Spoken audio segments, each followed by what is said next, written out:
Welcome to this episode of Talking Trim. I'm Jonathan Skinner, and today we are looking at the Dash Top Scuttle Capping for the Triumph TR2 up until the end of the TR3B era. For all of that era, they were exactly the same. They were a soft aluminium, bent as such. This is an original, as you can see here, a bit worse for wear. Follows the curvature of the car there, had some fixing holes on the underside. Then on the top side, for the majority of them, it had the locator holes for the tonneau cover.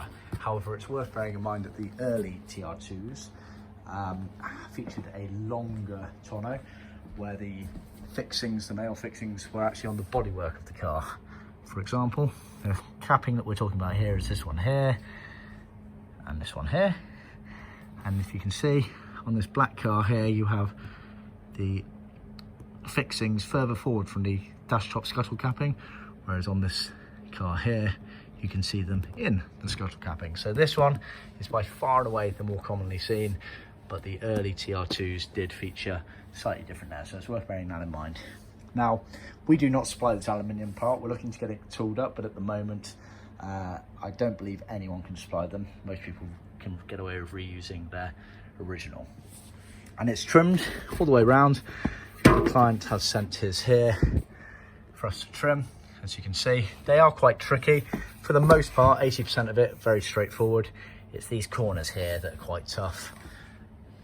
And the key really is to prioritise where you want the neat finish to be. And obviously, imagine it's in the car like that. You want the majority of the good stuff to be sort of along that middle and top section there, the crash roll element of it. The underside here isn't as crucial, and you'll notice that as you go around the corners, it's quite hard to get a completely clean finish because of the amount of tension you have to put on the material.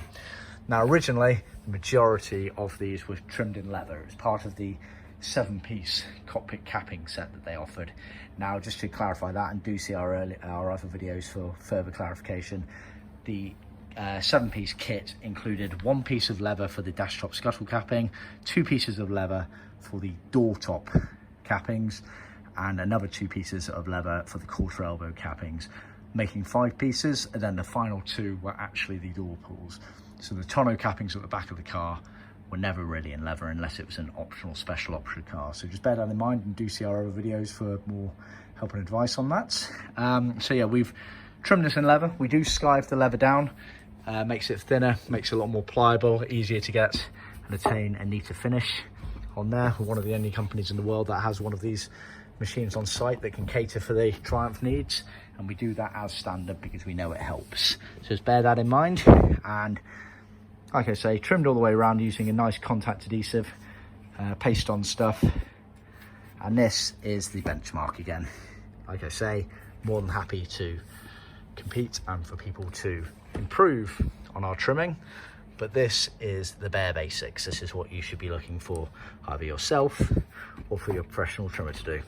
And unfortunately, it's not a plug and play. It's not as easy as just putting a bit of material on and trimming it round. Because of this fairly steep curve on the insides here, it is quite hard to get a nice neat finish.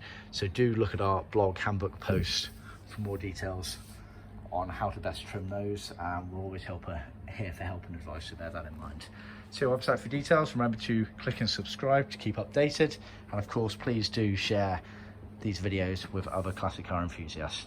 Until next time.